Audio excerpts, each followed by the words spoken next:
Then, good morning, everyone. Good morning. Hope you're coming slowly. Yeah, I guess so. So I think it's also okay because I'm first gonna do a short recap. So it's good for you, so you can hear everything once more. If you have any questions, feel free to ask. For the others, yeah, they have time to come here. All right. So yesterday was quite a long day and a lot of new input and probably much to process. So fully understandable that there might be questions left, that yeah, there are things to talk about again. So please feel free also to interrupt me if there is anything you want me to explain again. So what have we done yesterday? So we started with FIFOs and did the rest of the FIFO tasks. So first in, first out buffers. We talked about especially how to implement them, what is needed for that. So what is it? We need definitely a memory to buffer the data, right? You could either use flip-flops or BRAM, which is another type of SRAM. You need some kind of pointer pointing where to write to or where to read from, and also an enable so that the buffer knows when it is written to or when it is read from. So you definitely need an enable signal as well. And then the most important part for the module that is writing to is the full signal telling the previous module that the FIFO is full and it should not write to it. Otherwise, the data is lost. And also the other way around, for the subsequent module, it is very important to know, is there already data in the FIFO? Can I read from it? So this is why there's also a empty flag. Then what kind of memory usually should be used if you have a small or a large FIFO? So it makes definitely sense to use flip-flops or distributed RAM for small FIFOs. Why is that? Think of how large is a FIFO. So a FIFO definitely consists more or needs more than 6 transistors, and SRAM only needs 6 transistors. So a flip-flop area-wise, it's quite large. So you need to think of, is it worth to have a flip-flop and also is comparably fast. So is it worth to do that? And most of the time it's only worth when you have small memory sizes. The other way around, if you have large memory needs, then you need some storage type that allows you to store also this capacity and does not explode area-wise. So that is why you need a SRAM for large FIFO implementation, because SRAM brings a higher density. So remember, 6 transistors for SRAM are enough, comparable to a lot more for flip-flops. So usually it's around 20 transistors, round about something like that for flip-flops. All right, what is the advantage of using a FIFO between 2 separate modules? So you split your design in different modules and then you can run them at different frequencies, which allows you to gain performance, but being able to exchange data between those modules, you need FIFO implementations in between. What's also a good thing is like that using a FIFO allows you that to break up back pressure mechanisms, or saying that if module B is not able to receive data right now, then module A would be kind of blocked and cannot send data and just waits for sending data, right? Cannot process anything. So if you add a FIFO in between that path, then even if module B tells you I cannot receive, module A can still write to the FIFO, and if it's large enough, then module A can continue processing, and module B just reads out the data of the FIFO as soon as it is able to. All right. Then after the FIFO implementations, we switched to arithmetic logic unit, we implemented our own arithmetic logic unit. Was a, I guess, very nice task to see what you need for having a ALU, and we noticed, the one we implemented is just a processing unit, but not a complete arithmetic logic unit. So why was that? First, we had a short look on the input and output signals that are needed for the ALU. They were already given, so we have our input signals A and B, which are the operands, and C as the result. Then we had a opcode that could select between 4 different kind of operations. And then there's the carry flag, which is just like the carry of a unsigned addition and subtraction, and can be retrieved from the MSB of that addition or subtraction. The other thing is the overflow flag, which is like telling you whether you have a overflow during a signed addition or subtraction. And next thing is the zero flag, just telling you whether the result is 0, and the negative one for telling you the result is negative. So how do you implement this? So the bitwise AND and OR operation is very simple, just a 8-bit logic operation, so just an according gate or gates. The addition, as we've seen before, so some kind of adder can be used for that. So most of the time it is a chain of some kind of adders.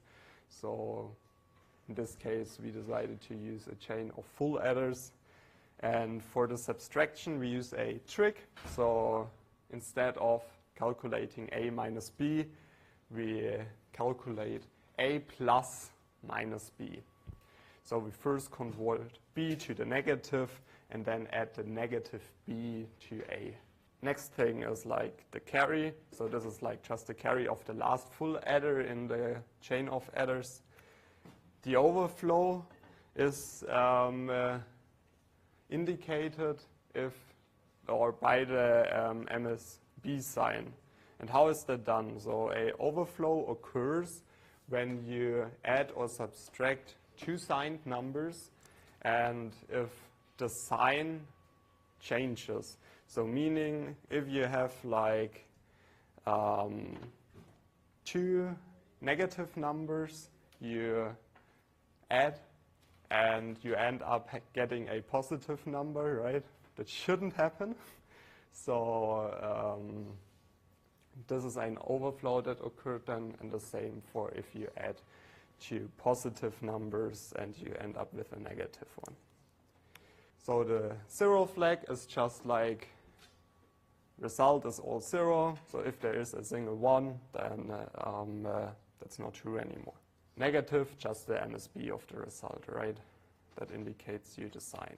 So once again, how do we subtract 2 numbers? The trick here is we invert the second operand. So if we want to calculate A minus B, we invert or we calculate minus B and then add minus B to A, which is the equivalent of A minus B. How do we come to minus B? So we decided to use the 2's complement here, and this is just negation of B plus 1. So this is like the important formula here. And then if we combine everything, then we get A plus the negation of B plus 1. Then how do we realize the negation? So we've seen that we can use a XOR for that. So in the XOR, we can select with one of the input signals whether we want to just pass on the other signal or we want to invert the other signal. So this like is a switch between inversion or negation and just passing on the signal. Then for adding the plus 1, we can use the carry-in of our adder chain, and this just adds a 1 at the LSB, and that's exactly what we want. And to select between addition and subtraction, we just use the opcode. And so we feed the opcode to the XOR and also to the input of the carry of the first full adder. All right, so how do we implement that? So we have our carry out of the last full adder for the carry. The overflow detection happens like, okay, we use the MSBs to indicate or to get the sign of the operands. So if both of the operands are 1 and the output MSB is 0, then we get an overflow, and the other way around. If the input operands are both positive, so the MSBs are 0 and the output is negative, so the output MSB is 1, then we also get an overflow. For the 0 flag, we just OR the complete output bits, so just an OR of all output bits, and then in the end we need to negate a negation of that, and this will give us whether we have a 0 value or not. And for the negative flag, it's just the MSB of the result. All right? And if we plug that all together in a block diagram, we end up with something like this. Yeah, so the tricky part here is a little bit of, okay, how do we decide what opcode bit selects what kind of operation? So there you have a certain degree of freedom. You can actually choose whatever you want. We have chosen one option out of all possibilities, and this is the one we ended up with. So that's it for the ALU so far. Are there any questions regarding that? No. All right. So then the next thing is we wanted to see, we have now our arithmetic logic unit, so the next logical step would be to think of, okay, what is the frequency we can run this ALU on? So what performance can we get in the end? And if we have a task like this at hand, we always need to think of, okay, what is the critical path? So what is the longest delay we get? And in the questions, there are some numbers which are given for all the components which are depicted right now here in the block diagram. So one idea to do that is just to calculate for every output the path delay and then just take the longest one. And what is the longest one? That's the longest one. So it's like the first XOR gate on the left-hand side, through the adder, through the second mux, and all the way down to the overflow. And then if you sum that up, you get a longest critical path with a 36.5 gate equivalence. And you can use that number then, remember, using the setup time requirement to calculate the maximum frequency you, in theory, could run this design on. All right. Same thing for the area. Now everything counts, right? We want to know the area of the ALU, so we take all the gates into consideration. The given numbers, so the trick here is like the given numbers are just for one gate, and since we have like 8 bits, we just multiply the end by 8 and come to the number. Same for the OR and XOR gates. So maybe the tricky part is that the XOR here also has an 8-bit input. Maybe that's not too obvious, but that's the case. And if we then add up everything, like the 8 times the AND, the OR, the XOR, then 8, the area of the adder, which is just given here. We don't need to multiply that by 8. The adder is like just a given module, and we know the size already of this 8-bit adder, because currently we don't know how we realize that adder. and different adder realizations can have different areas. So this is why we have given the number for the complete adder. Then the 4 NOTs you can find here on the right-hand side, the 2 OR gates, the AND gates, and the 2 muxes. Overall, we then end up with 181 gate equivalents. Okay, so now the big question, is this ALU and ALU? Remember, what do we need? We need an addition, we need a AND and a NOT. So we need 2 things. We need to be able to have arithmetic operations, so therefore we need addition. With addition you can realize every arithmetic operation you need. And for the logical operations you need an AND and a NOT, and just by those 2 you can also realize every logic function you want to have. So the issue is with our ALU is there's no inversion, so there's no NOT operation which would be necessary, so we do not have an actual ALU, but just by adding this we would have. Okay, are there any questions regarding ALU or anything else? No? Okay. Then we moved on and had a look at the adder implementation that is inside our ALU. So how do we add 2 numbers? We started with a short recap. How does this sum bit gets calculated?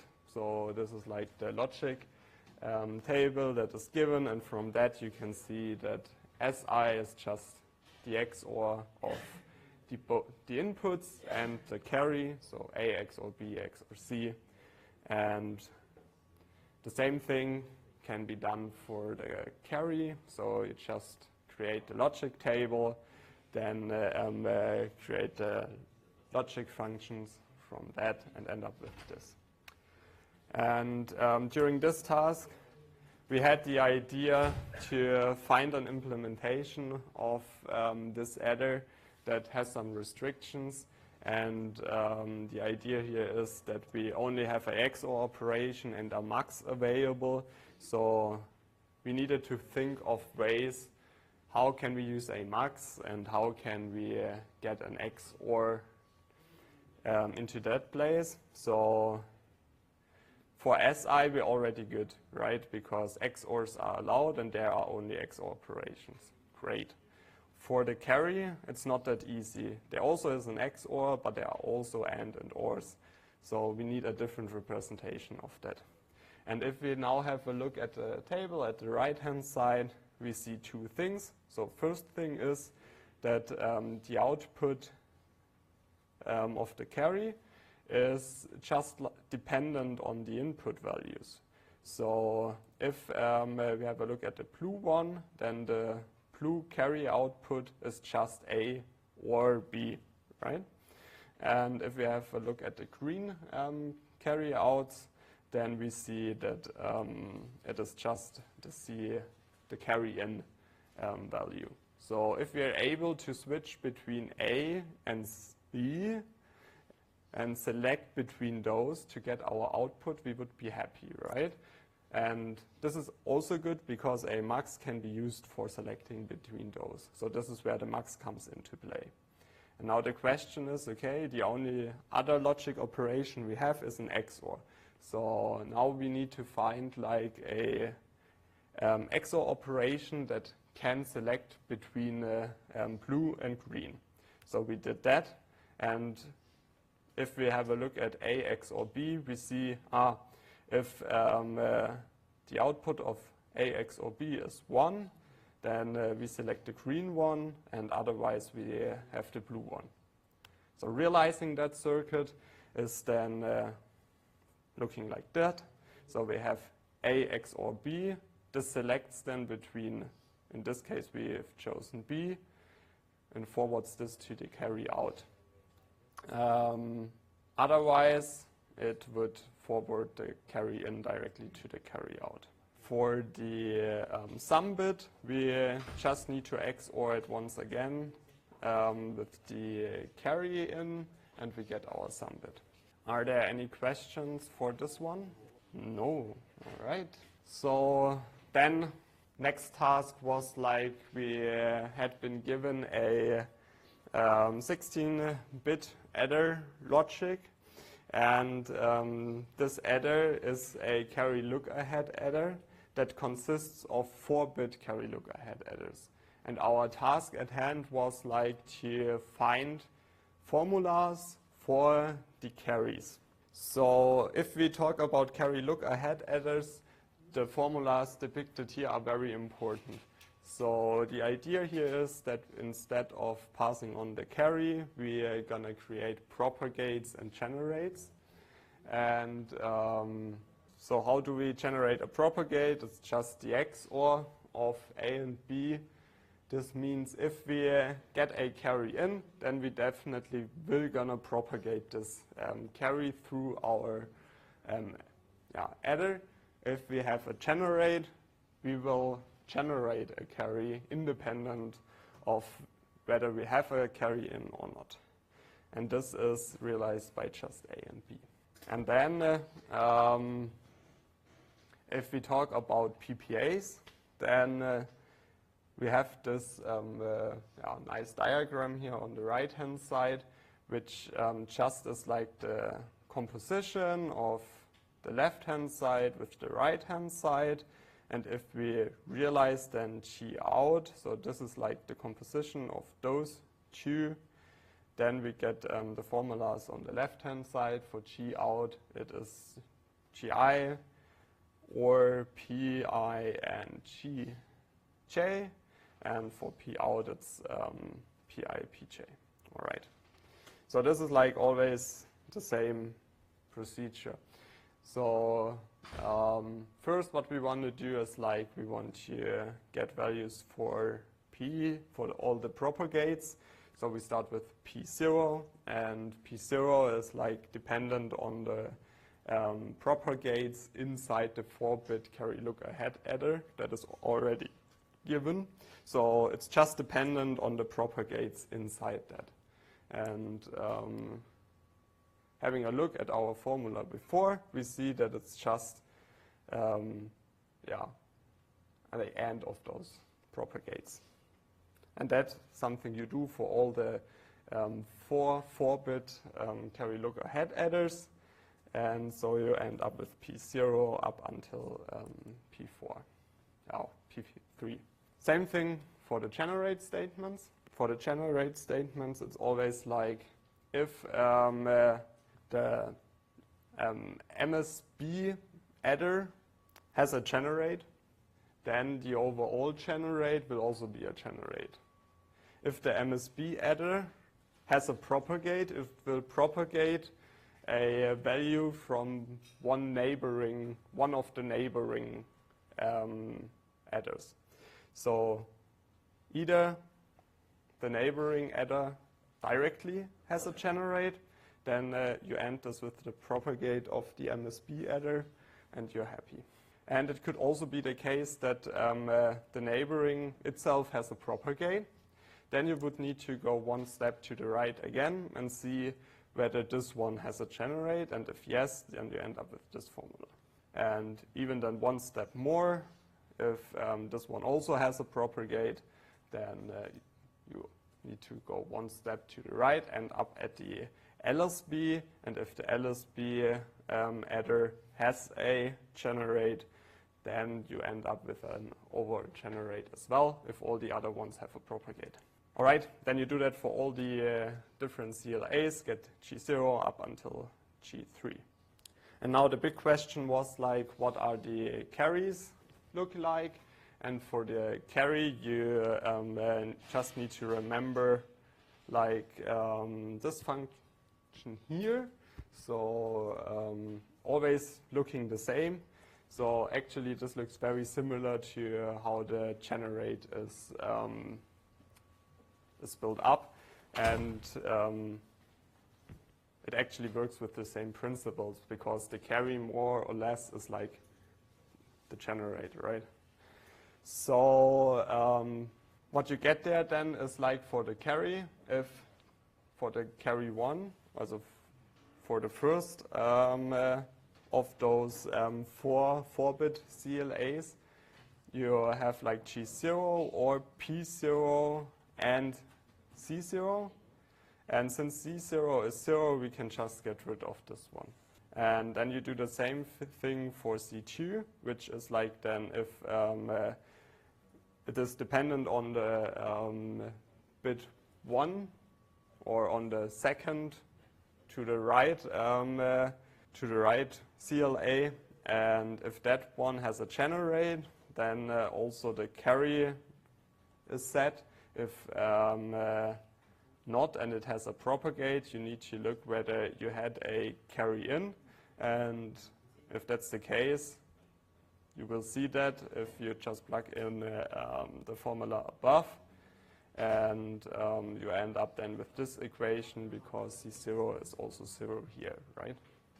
You do that for all the ones and end up with all the formulas. Questions so far? No. All right. Then what is the advantage and drawbacks of CLAs? So the advantage is that you need only a few gates.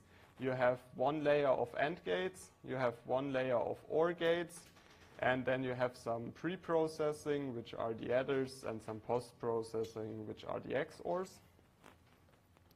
And that's it.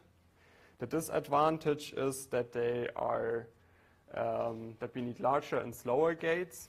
And why is that? Because we need a high fan in and fan out. And if you remember, okay, why do we have or why is a high fan in and fan out an issue? So remember that we have said that if we're gonna have a look at an inverter, then if we want to dimension the inverter, it's like the issue is that the resistance of an NMOS is much smaller than the one of a PMOS. So this one is much faster than this one. So in order to have a similar fast CMOS inverter, so that a 0 propagates as fast as a 1, you dimension the PMOS differently to the NMOS. And what you do to lower the resistance is just like you make your gate wider. Making your gate wider allows you to lower the resistance, and you do that as much so that the resistance is equivalent, right?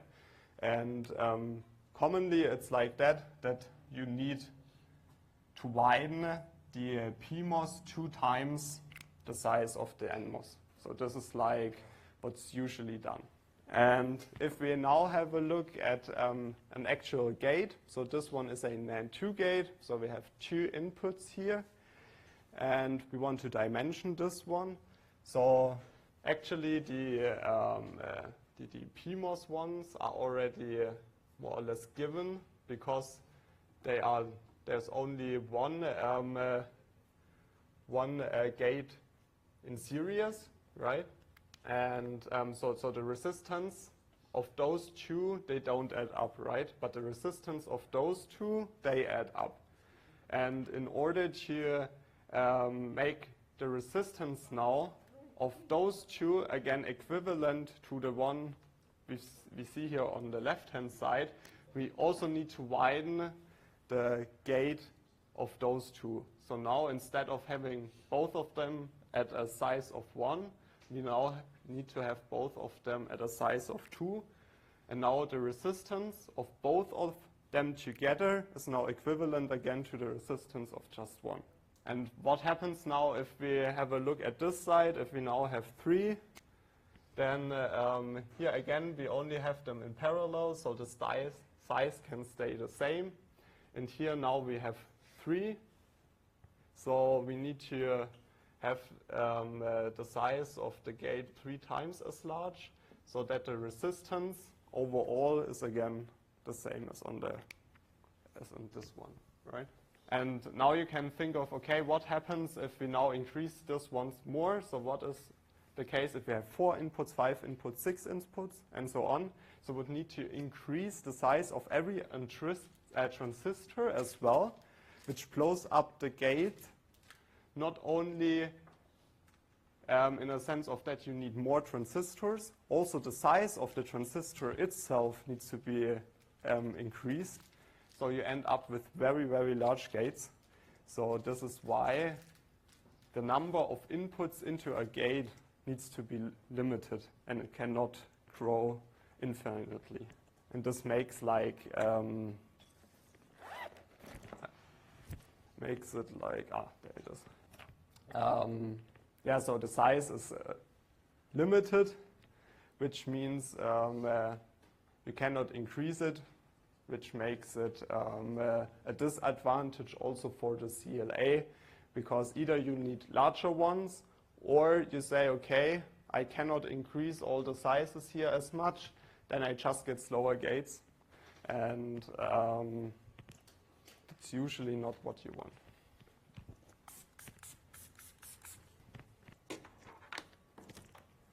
All right. Then we had a look at a serial adder. Shift registers are used to process 1 bit at a time. So not in parallel, but every clock cycle you process 1 bit. Then so the 1 clock cycle, processing 1 bit, then shifting everything. Then the next clock cycle starts, you process 1 bit again, shift everything, next clock cycle starts. So for processing 16 bits, you need like 16 clock cycles here. If you now would process 2 bits in parallel at the same time here, you can reduce the number of clock cycles you need. So you then need just only 8 clock cycles instead of 16. And we had a look at this, one for just a simple full adder example. We calculated the area and delay. No, in that case it was just the delay, I guess.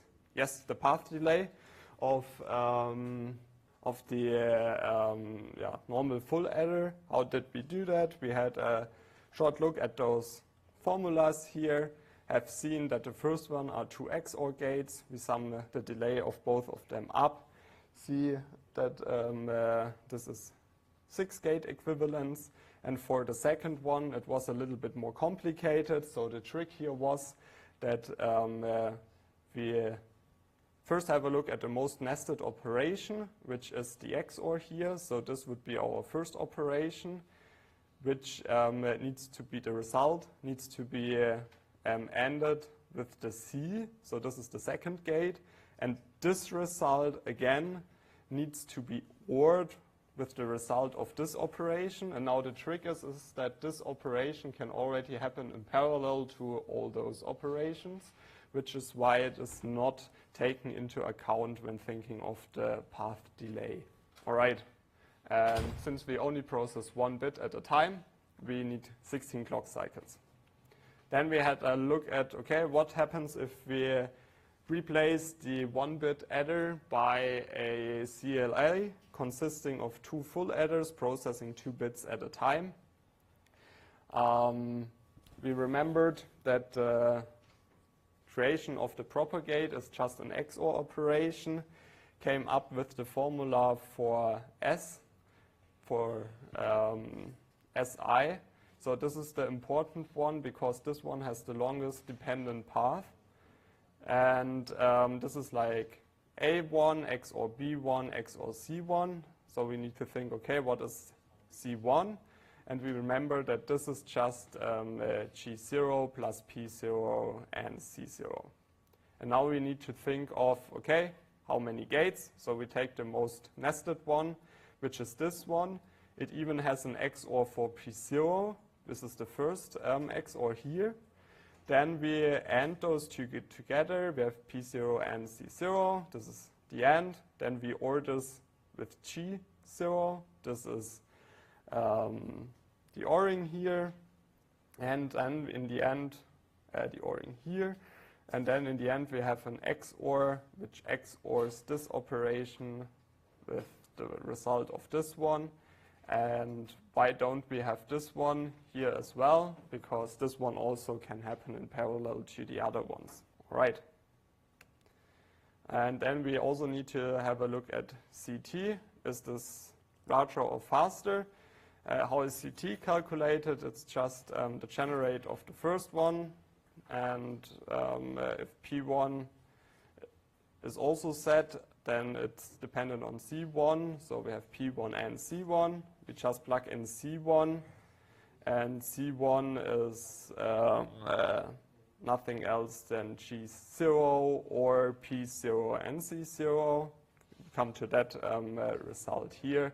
Have a look at it again, and it's just like an XOR for calculating the P's, an AND for calculating this one, and an OR for calculating the ORs here. And the important point here to mention is that we assume that the 2 or 3 input gates have the same delay. Okay, we now sum this up, see that we get 6 GE, and now we take the larger one, which is this one, and this is our result. All right, since we process 2 bits in 1 clock cycle, we only need 8 clock cycles to process this one. Are there questions? All right. Okay, then we had a look how to implement a CLA just into LUTs. So we once again had a look at how do the formulas look like. And now the interesting thing is we had like a set of building blocks available, which were like the 5-to-2 LUT and the max. So we once again needed to think, okay, all the logic functionality is something we can implement, but we have some kind of restrictions with these 5 input, 2 output. So let's think of a way how to use a max. And the trick here was, okay, for the carry of I plus 2, we just have this formula here.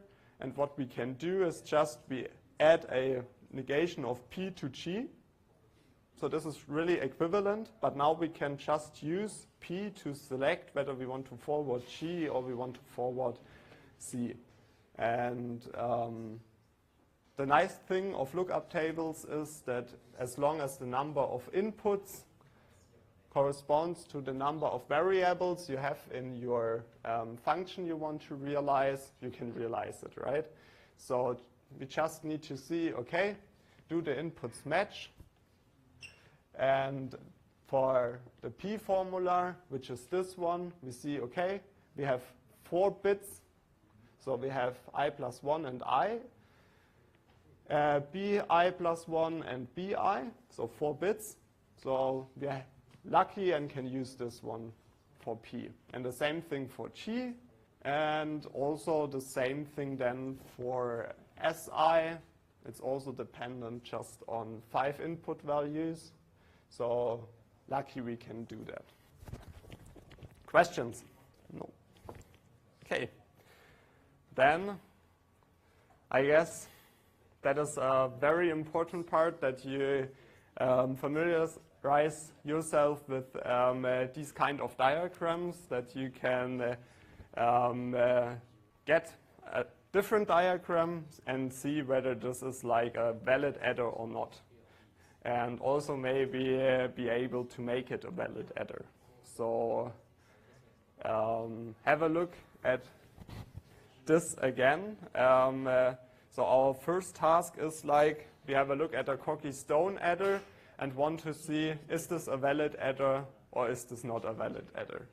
So once again, we have a look at this formula here. We see G out, P out is the composition of GI, PI, composition with GK and PK. And how is this realized? It's again this formula here. I think you've seen that now enough. And another way to represent this is just this one. So you can see this composition element here as the composition element here. And it is important that you cannot switch those two. So the order is very important. Always go from the left side first to the right side second. So this is the left side, this is the right side. Don't get confused if the indices do not match, right? But this one corresponds to this one, and this one corresponds to this one. Just to clarify that. And this is G out, P out here. And the second thing is like this element here. So this circle corresponds to this circle here, right? Okay.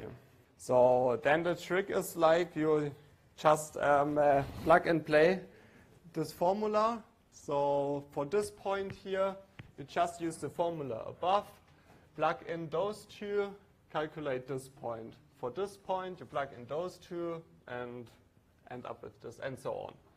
And then for this point here, it's more or less exactly the same thing.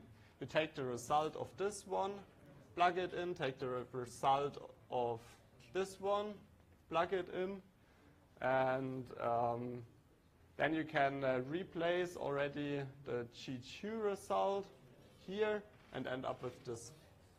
And same thing for 5. You do plug in the result of this one, plug in the result of this one, and replace everything. You end up with the solution down here. And this is also like exactly what it needs to look like. So it is very important now. You can also write this differently. So if we're gonna have a look at this point 5, for example, you always want to end up with something like go from the left top side to the right part, right? So you first want to have G3, P3, composition with G2, P2, composition with G1, P1, composition with G0, P0. Is that true? All right, yeah.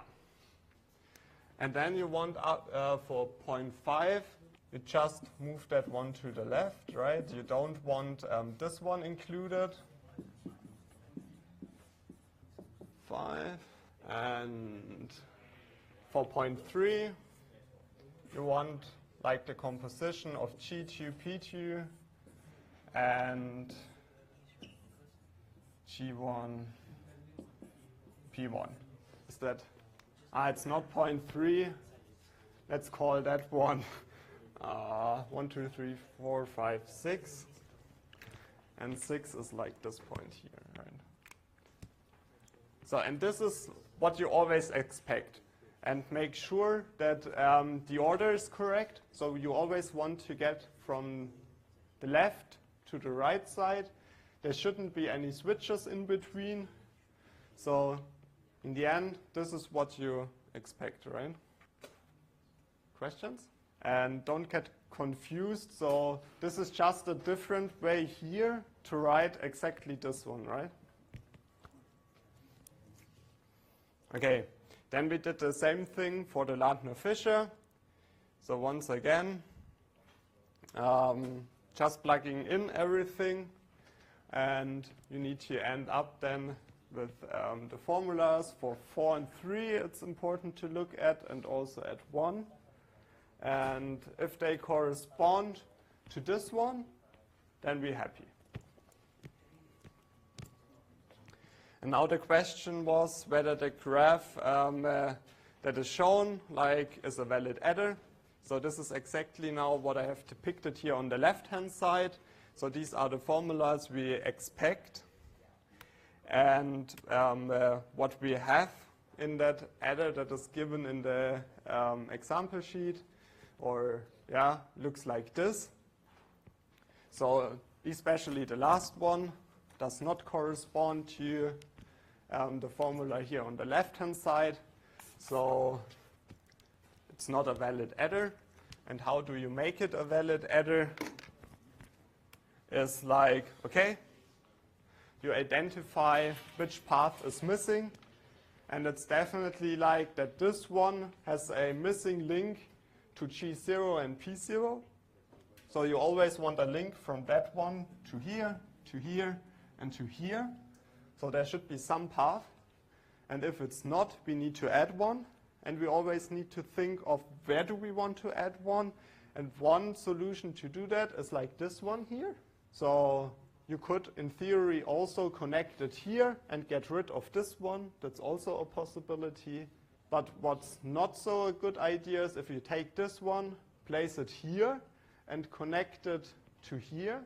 Because now you have the issue that you have G2, P2, and a composition with G0, P0. And if you have that, then you have the issue that you do not follow this order here anymore, right? As soon as you then have like something like G2 composition with G0, then this one is missing out, and you cannot do this afterwards or before, right? You need to do it in between, otherwise you haven't followed the order.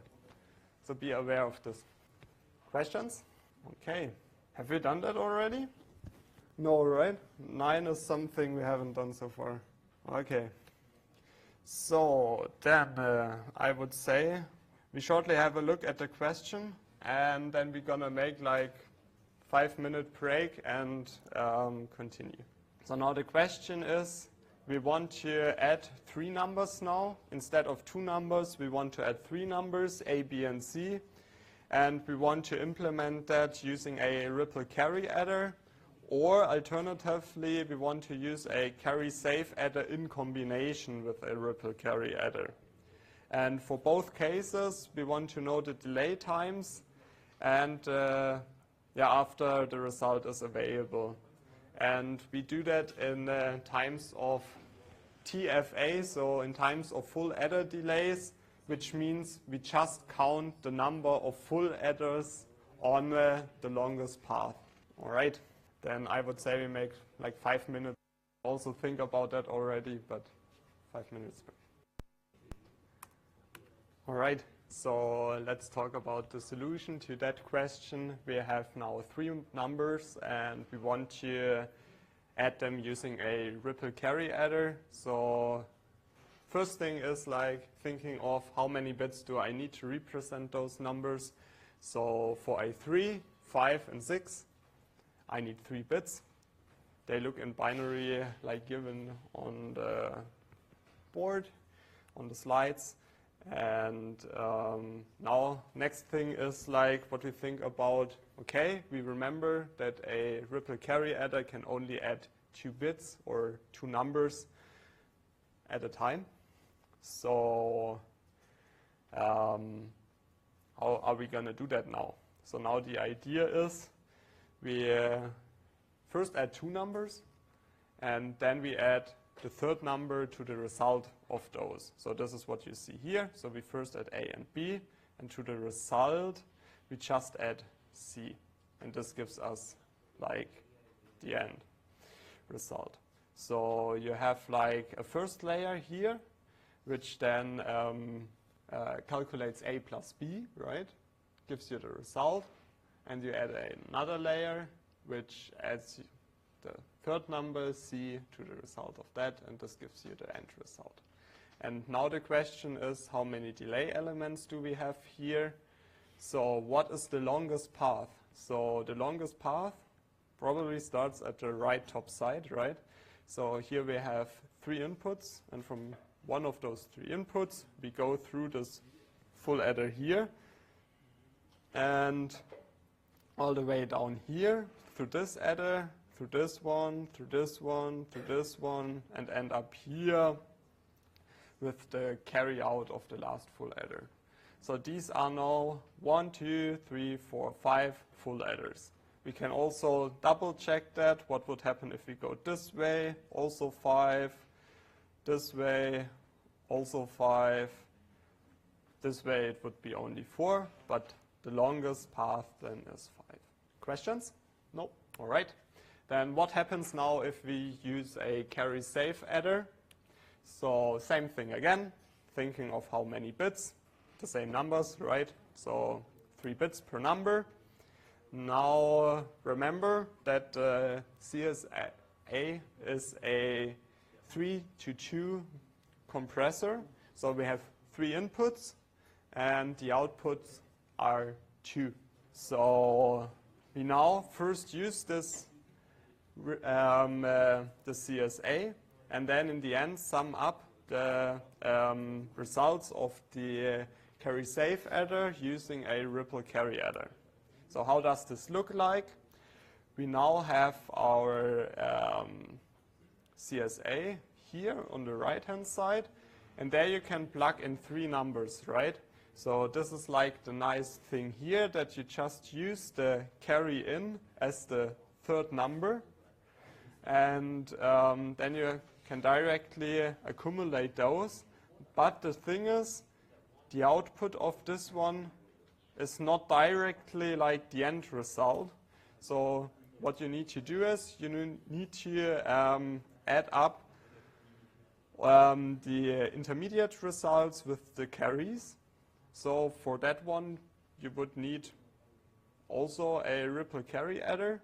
So there you have 2 outputs. Summing up 2 outputs is always good to use a ripple carry adder. So we use that and then we get the end result. Questions? No. Okay, now the big question is, what is the delay of this thing here? And so maybe we also start at the right top part. We go through this full adder here, go all the way down through this one, and then move on to the left.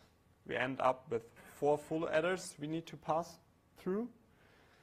Double checking what happens if we use that one. Also for what happens if we use that one. Only 3. Okay, so 4 is like the longest path we're gonna get. So this is our delay element. So what you see is now that the carry save adder reduces the number of delay elements by 1 compared to just the ripple carry adder. If we would have like more bits, the difference would even be larger. Okay, questions so far regarding adders?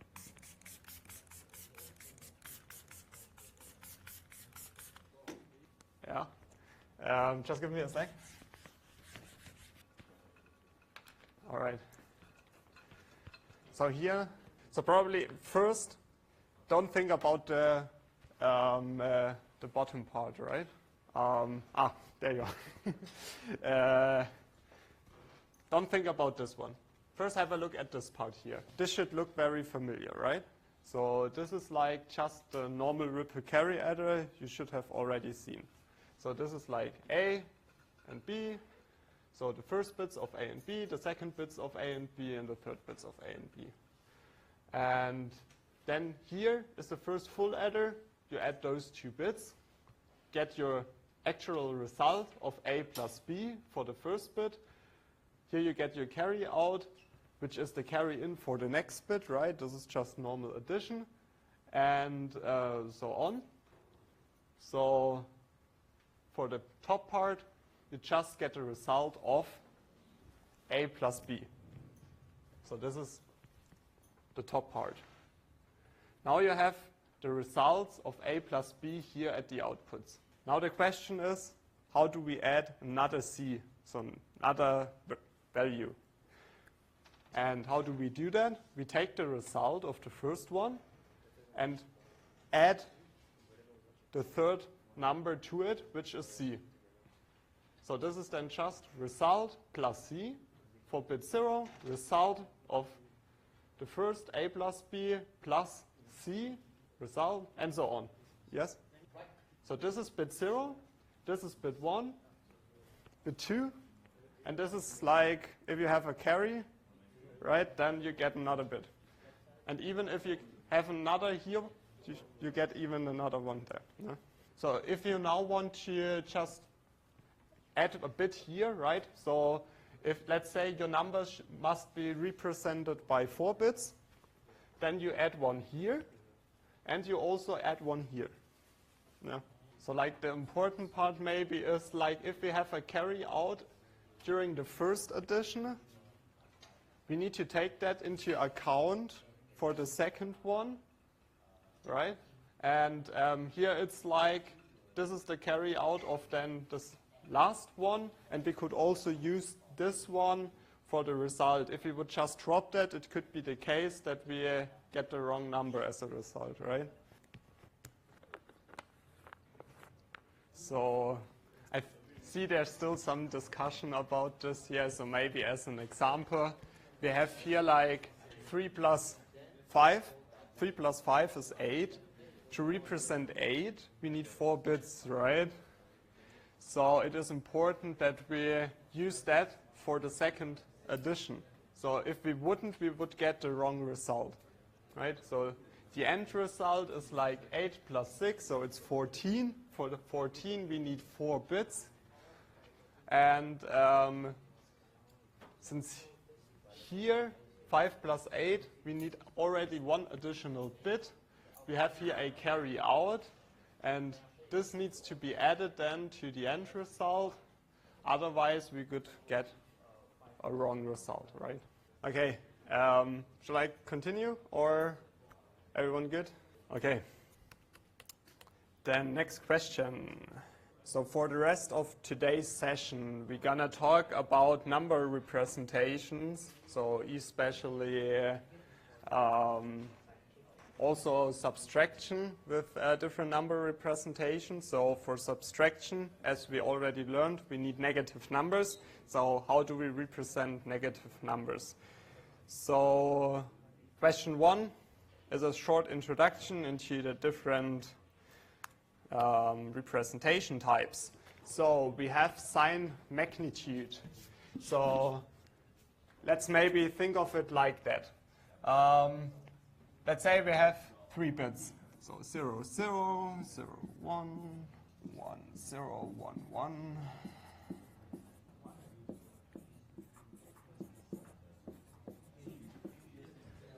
So usually you implement that following way. You have like, if you would do a signed representation, then this one, unsigned, 0 corresponds to 0. 1, 2, 3, 4, 5, 6, 7. Then the first idea is to use sign magnitude. There the idea is just like, okay, our first bit, so our MSB, just represents whether we have a positive or a negative number. So the first one is then a 0, 2, 3, right? And then we get a 1 here, meaning, okay, this tells us we have a negative number, but the other 2 bits are still used to represent the actual number. So this then is like a minus 0, minus 1, minus 2, minus 3. So this is how signed magnitude works. So 1 bit for the sign, and the rest of the bits are the magnitude.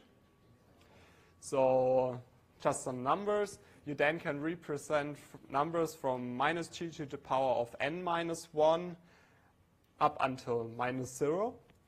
And then you have a second range for the positive numbers, which ranges from 0 to 2 to the power of n minus 1 minus 1.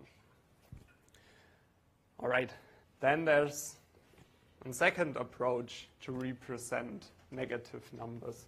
It's the ones complement. So there the idea is the following. Still like we use the MSB as an indicator for positive and negative values. So the positive values stay the same, 1, 2, 3. And now the question is, what happens to the negative ones? And there the idea is we just do a inversion, right? So a 0 inverted is 1, 1, 1. So we get the minus 0 here at this place. Then a 1 inverted, so 0, 0, 1 inverted is 1, 1, 0. So here we get the minus 1. Then a 1, 0 inverted is 1, 0, 1. So this is then our minus 2, and so on. So this is how you would create the ones complement, so just like bitwise negation. And already said here is that you need a AND around carry for the addition or an AND around borrow for the subtraction. We're gonna see what this means. So, but this is like a special case if you would encode your negative numbers like this. Your number ranges then are exactly the same as for signed magnitude. And then there's even a third way to encode negative numbers, and that's the so-called two's complement. And how does this work now? You also do an inversion as for the ones complement, but you add 1 afterwards. So this has the, so let's maybe first do that and then see what the benefit is. So still, same idea, zeros represent positive numbers, ones on the MSB represent negative numbers. So here, this one stays the same. And now for the negative ones, I just draw a line here that's more clear. For the negative ones, we do following. We maybe start with this one again. So first the negation gives us 1, 1, 1. But then we add another 1. So we end up, maybe 0 is not the best way to start. Maybe we start with 1, right? So in this case, we start with 1, do the negation, end up here, and then we add another 1, end up at this one. So this means that this here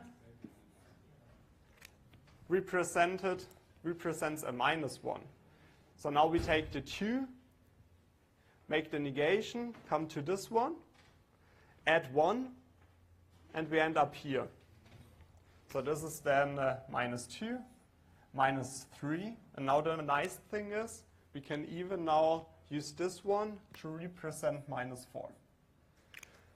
So what the two's complement get rid of is like the double representation of the 0, because -0 and 0 is exactly the same number, right? So the two's complement now allows us to use the number range, so the encoding range completely. So this is also why it is used widely, and also has the benefit during calculation that we do not take care of the 2 zeros. Because what would happen, for example, if we would like calculate something like 1 minus 3, we would end up here -2. But if you would calculate 1, or 1 minus 2, you would do things like 1 plus 2, right? And if you would do that, you would end up, so the 1 plus this one would end up here, and this is then -1. But now we have like the issue that, in this case it would still work, right? So we need to do things like 1. Never mind, we're gonna see that in the following slides with actual examples. Thought I might have one in mind, but we're gonna see that on the following slides as well. So the two's complement is bitwise negation of +1, and as I said, the 0 is only encoded once, so we also don't need the AND around carry and the AND around borrow. And now the number ranges are like represented from -2 to the power of n-1 up until -1, so these are the negative numbers. And the positive ones are then from 0 to 2 to the power of n-1, -1. Okay, questions so far for the number systems? No. All right, then let's maybe do some examples. So here we have like a table. We want to do conversions for sign magnitude, ones complement and two's complement. So how do we do that? Now instead of 3 bits, for 3 bits, I already have you the complete table here, but what is if we have 5 bits? So please go ahead. I give you 5-10 minutes for this one. And maybe one thing, don't create this table. So it's a possibility. You could create this table for 5 bits, but if you have a lot of bits, that's quite hard to make the table, right? So stick to the rules how this is built up. So for signed magnitude, it's just like the first bit indicates the sign. The rest of the bits is the actual number representation you're used to. So this is like the signed number then. For ones complement, it's just invert the number. So if you want a -1, find the representation, the binary representation of 1, and invert it, and you will end up with this one, which is like your -1 for the ones complement, and for the twos complement, you also have a rule to calculate this. So if you want to find the -1, find the binary representation for the 1, invert it, you end up here, and then just add another 1 to it, so you're here, and this is your representation for -1 then. So that's how you should do it.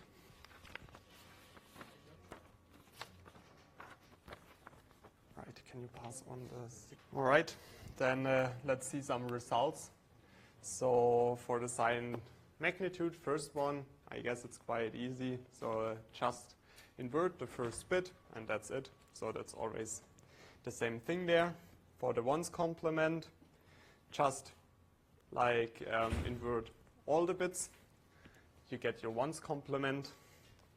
For the twos complement, invert and just add another 1 to it. That's it. So for -3, that's very easy.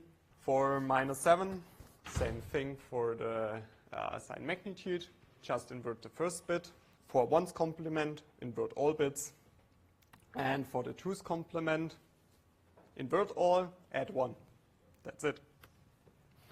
For the sign magnitude of 0, just invert the first bit. For ones complement, invert all bits. And now the big question is, for the twos complement, there's no -0.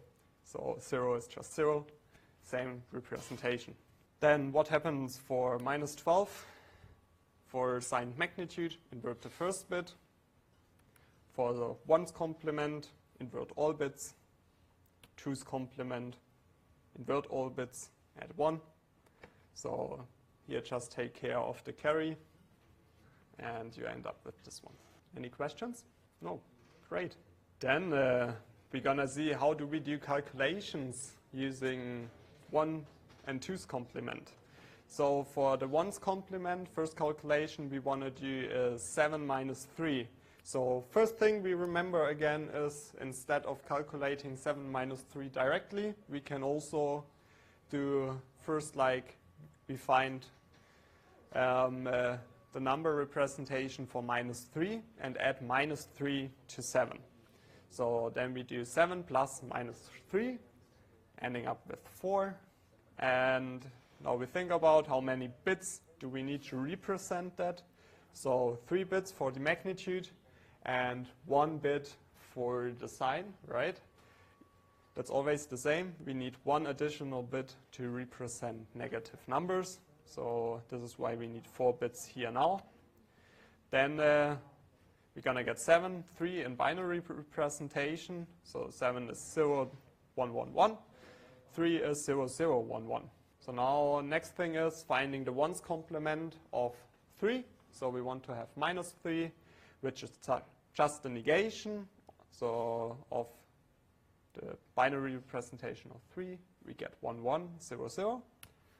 And now we want to do the addition. So now the interesting part begins, right? So 1 plus 0, we start on the right-hand side. So school book, mathematics, 1 plus 0 is 1.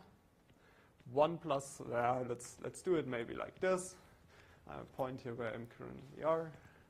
So what we first do is 1 plus 0 gets us 1. Once again, 1 plus 0 gets 1. Now we have 1 plus 1 is 2. So we need to have a carry. So this is why we add the 1 here. And 1 plus 1 gives us then binary-wise 0, right? So 2 is a 0 at this position and a 1 at this position. We have our carry here. So 1 plus 1 again is a 0. Why is that? Because 1 plus 1 is 2, and 2 is represented by 1, 0. So we get our carry here and the 0 at this position. Yeah, so we have a carry here, right? So now we have 1, 0, 0, 1, 1. Yeah, what is that in binary? It's a 3, right? So that is not really good, because a 3 is not the expected result. We want to have a 4. So how do we come to a 4? And this is now the end around carry, what we need. And if we have a carry, then we need to add a 1. So we just add a 1 in the end, and voila.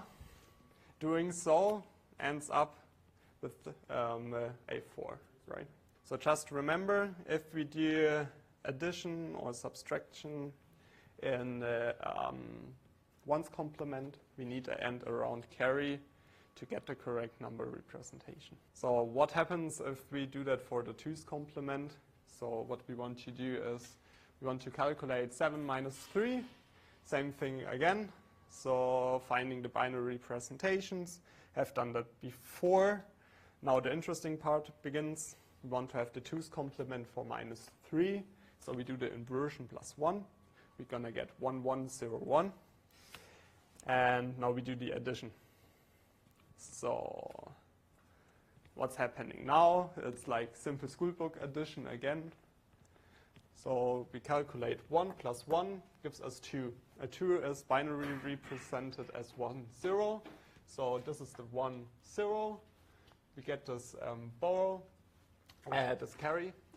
Then we do like 1 plus 1 plus 0. We're going to get like 2. 2 is represented as 1, 0. Same thing again here. 1 plus 1 plus 1 is like 3. 3 is represented as 1, 1. And once again, 1 plus 0 plus 1 gives us 2. 2 is represented as 1, 0. So we get a carry again here, and we directly have a 4. So now the great thing is, of the 2's complement, we can just discard the carry out and have the correct number. All right.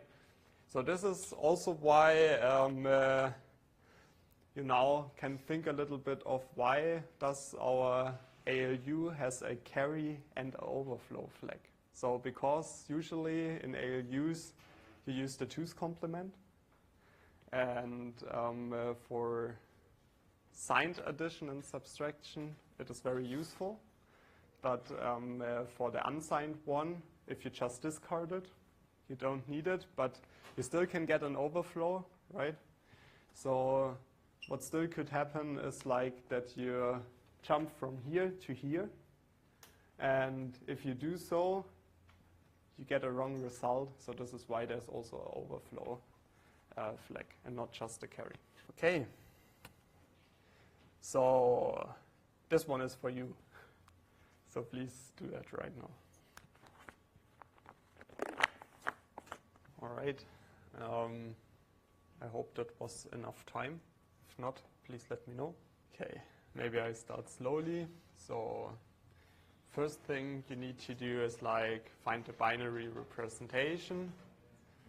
So what's the binary representation of 13? It's 0, 1, 1, 0, 1. What's the binary representation of 7? It's 0, 0, 1, 1, 1. So next thing we need to think of is what's the 1's complement of minus 7? And we just remember it's the negation of 7. So minus 7 is then 1, 1, 0, 0, 0. Okay.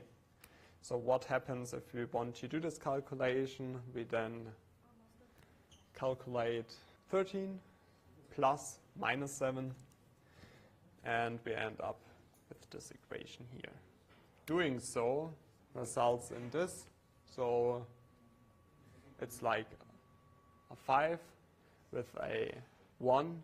We do not discard the carry, but we now remember if we have a carry, we do an end around carry. So instead of completely discarding it, we add another 1, and then we end up with 6, which is the correct solution. Okay, then the next one, same thing with the 2's complement.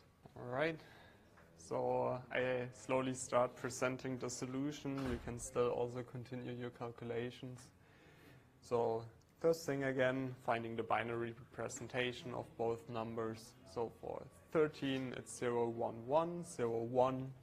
And for 7, it's 0, 0, 1, 1, 1. So remember, we need here 5 bits as well, because 1 bit needs to be there additionally to represent whether we have positive or negative numbers. Okay, so now we need to find the representation for -7. We're going to use the 2's complement for this one, and the result there then is like taking 7, invert it, and add another 1 to get a result.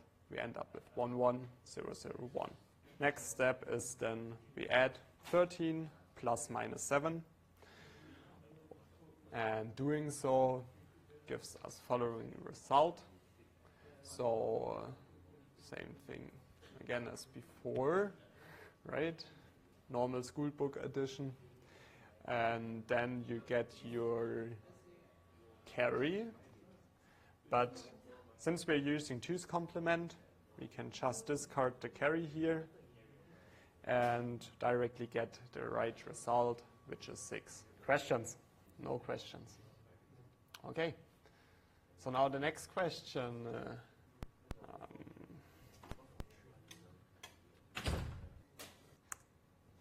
All right, so now the question is like, what happens if we restrict it to 2, 3 bits of an operand? So the thing is like, okay, we want to do 7 plus 5, that is 12. And now we see, okay, 7 can be represented as 3 bits, 5 can be represented as 3 bits. But the result needs 4 bits, so the result won't fit. The great thing here is that we don't need assigned representation because we only have positive numbers and do an addition. So 7 is 1, 1, 1, 5 is 1, 0, 1. Just school book, and we get 1, 0, 0. Why is that? Because we discard always the carry out, right? Because we only have 3 bits that can represent our number, so the result would be 4. And this is typically called a overflow. So if that occurs, then we just get the wrong value, and this needs to be detected, right? So this is what I said before. You can imagine that this is like also how an overflow gets detected. If we remember, if we have 2 positive values, so here's a 0 in the MSB and here's also a 0 in the MSB, and our result has a 1 in the MSB, we have an overflow. Because if we would have 4 bits available, right? Even if we would have that, we would switch from a positive number to a negative one. So this is an overflow. All right, so this one is for you then. Another minute or 2. All right, we slowly start to present the solution. So once again, what is the binary representation of 4 and 6? So 4 is 0, 1, 0, 0. 6 is 0, 1, 1, 0. Then what's the 1's complement of -6? This is like 1, 0, 0, 1, so just a negation of 6. And we do the addition again. So that's what this is what's going to happen. So this is like a very easy addition, resulting in -2, right? And we're going to directly have the correct result. So just happy here. Next thing is this one. So the same thing for choose complement. Already give you the binary numbers. It makes it a little bit faster. Okay, so what's the choose complement? The choose complement of -6 is then just the negation plus 1. So you first get 1, 0, 0, 1. Add 1, you end up with 1, 0, 1, 0. Doing the addition again. So simple addition here. Directly getting -2. Happy here, right? Okay. So now, different thing. What are we gonna do? We're gonna calculate 5 minus -3. So in the end, it's 8, right? Because 5 minus gives us 5 plus 3 in the end. So also here, 4 bits are required because we need to represent a negative number. So doing so, we get those two. The ones complement of -3 is then 1, 1, 0, 0. And now the great part, interesting part begins. We now do an actual subtraction. So how do we do schoolbook subtraction? So we now have a borrow, right? So what we do is we do 1 minus 0 gives us a 1. 0 minus 0 gives us a 0. 1 minus 1 gives us a 0. And now we have 0 minus 1. So now the interesting part, right? We need to borrow a 1 from the left. This is why we write here a 1. And yeah, a 1 here is like a 2 here. This is why we have 2 1s written there, but actually it's a 2.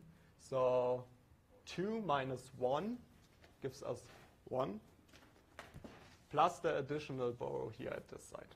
And since we are in the ones complement, we again have the issue that the result right now is incorrect. But what we need to do, we have an end around borrow, so we just need to subtract another 1, and we end up with the correct solution. Now if we do the same thing in the choose complement, the only difference here is now that the -3 looks different first. So we have 1, 1, 0, 1. Then do the same thing again. So looks very similar. First, like we do 1 minus 1 gives us 0. 0 minus 0, 0. 1 minus 1, 0. 0 minus 1. We need to borrow 1 again. A 1 that we borrow from that side is like a 2 here, right? So we make 2 minus 1 gives us 1. And we directly obtained 8. So also in this case, we can just discard the borrow out. Okay. So